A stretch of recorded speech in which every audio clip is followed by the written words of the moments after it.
Kanibheke. Siyadlula ezintweni. Sidlulelana ezintweni. Asidlulela abasikasulile nabasonile.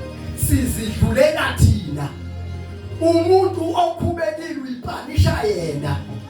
Ngoba uyena olimana enhlizweni kunalo omkhubili. Uma ke siyeka sizenzela thina for our spirit.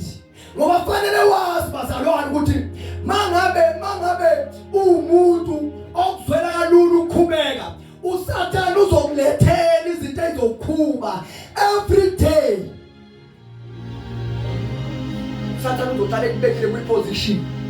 uSathane uzoqala ekulethela abantu abazocasula. Kubani kanibheke? uSathane akanqeni ukuvusa ingane yakho kube yiyona sikhubekiso sakho.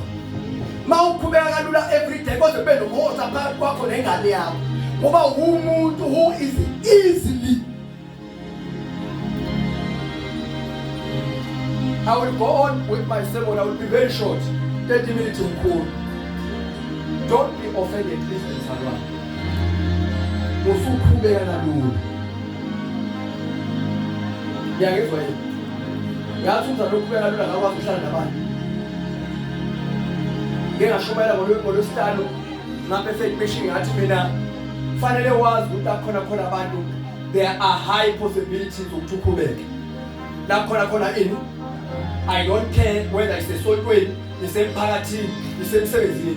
Kodwa la khona abantu there are possibilities ukuthi wenza ngizalwane ukhubeke usuba weak. Baza bashumayeza abantu emini amena ukhona mhlawumbe khona izinto eziserious. Musa uba weak. Bawumzala lo weak.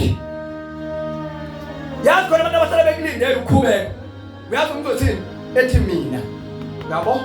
Umuntu othanda ukuba ethi mina ngenziwa kanjalo. Mina akukhulunywa nami kanjalo mina. Uhlale lo muntu ekulindele ukukhubeka. Futhi uSathane uyamlethela. Mawusukhona umina fanele afe. Because the Bible says it's no longer I who live, but is him. And the Bible says the Bible will live in him.